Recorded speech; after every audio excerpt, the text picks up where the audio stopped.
Good afternoon and welcome back to the Waking Essence channel. This is me, Mr. Good Carter, coming at you with another video. The Prepared Minded did a couple of videos that I'm watching. So this is going to be a video response to, it might be a dual video response. Because I just watched two videos that he did. One is called SHTF Prepper, Prisons and Police, and then SHTF Prepper Positives and Negatives. So we're gonna start with the prisoners and police because this is a video topic that I did months ago, a good 6-7 months ago, and it was based off a conversation that me and him was having one-on-one about cops and about just police. Now, in this particular video, he added in the COs, correctional officers of the Department of Justice, and their prisons. And ever since, a lot of people's favorite zombie drama, The Walking Dead, in the TV show, they took over a prison, and a lot of people have added that into the mix of whether we can find an old prison or a prison that's been overrun and on the mends. We get in there and help them make some kind of restabilize. Help them restabilize the prison. Okay, should we just kill everybody and take it over? That's been a discussion that I've had with a few people, and most of the consensus of the people who are non-COs trying to get into the prison is that if that option was to become available, it would probably be better off just to kill everybody in there and then take it over that way. And in the video, the Prepared Minded, the CO had written him and was talking about how their plan is to kill the inmates.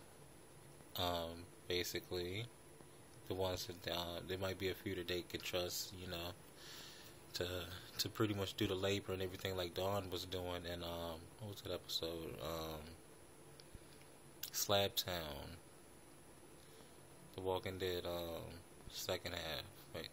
first half. I think it was like season 5 episode like 6 or 7 when they revealed where Beth had been. Basically, the cops had taken over a hospital, and the wards or whatever were just their slaves that they had gotten and saved, that they were making payback through hard labor and whatnot, but they had the system set up to where they really could never leave.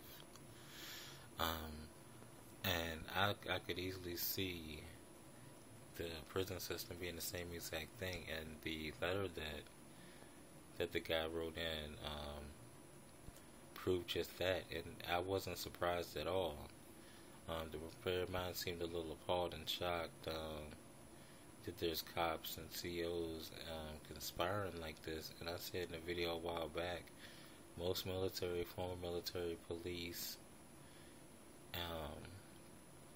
correctional officers, they have this gang mentality anyway. They have their own little secret, brotherhood. And even if you are former military from the same branch, if you don't know them personally, they still got this egotistical God complex where they think that they're above everybody. They think everybody should bow down to them.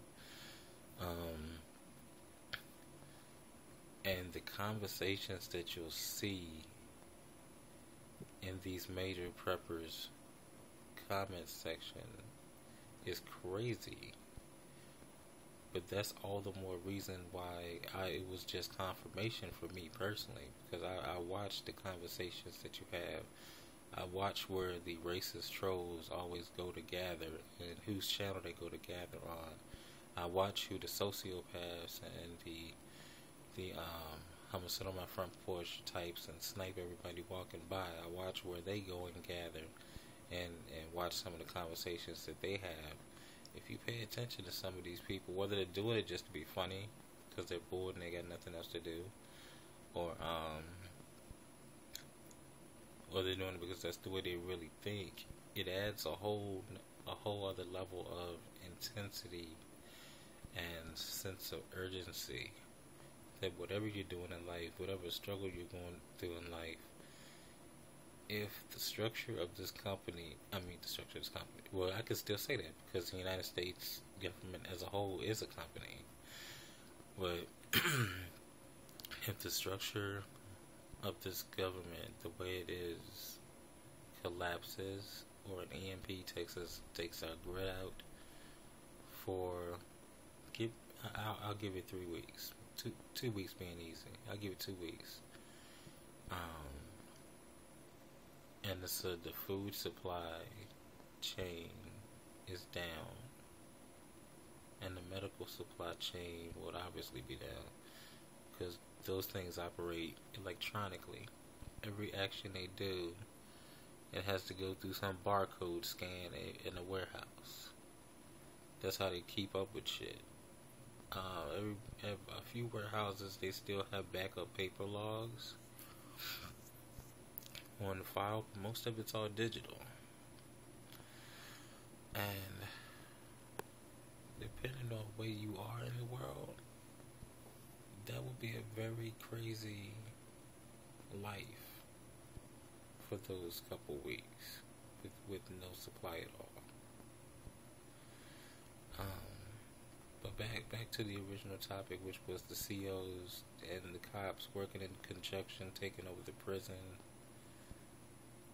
Yeah, I could most definitely see that. Does that make them evil or the bad guy?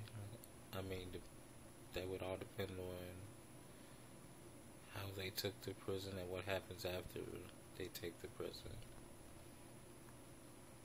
Because I don't look at the shit hitting the fan with a naive eye.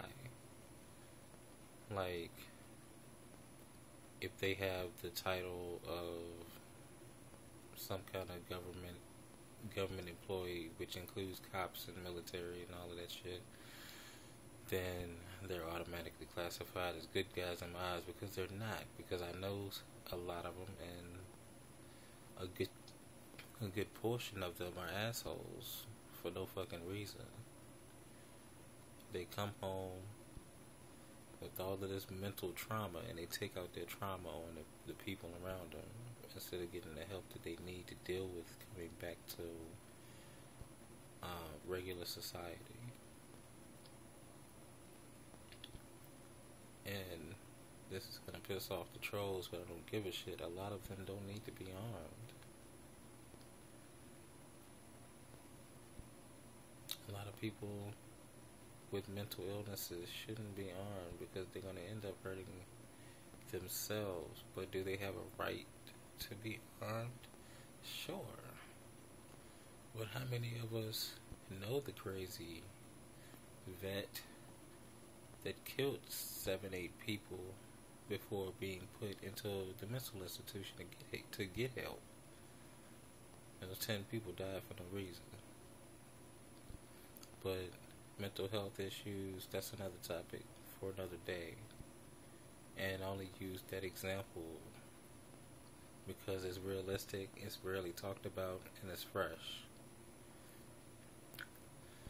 But I'm not going to drag this out. This is already 9 minutes long. Thank you, the prepared mind, for another good shit at the fan discussion. You're a cool dude. I watch a lot of your videos. For some reason you wasn't showing up on my timeline, so I'm having to catch up with a lot of your videos. But you always throw good, raw, straight up topics out there. And you're not lopsided like a lot of people. And you aren't looking for praise and worship like a lot of people. And that's why I follow your channel, and that's why I appreciate your commentary. And you're not scared to mingle with the common folk. So this is Mr. Carter. The name of my channel is Awaken Your Essence.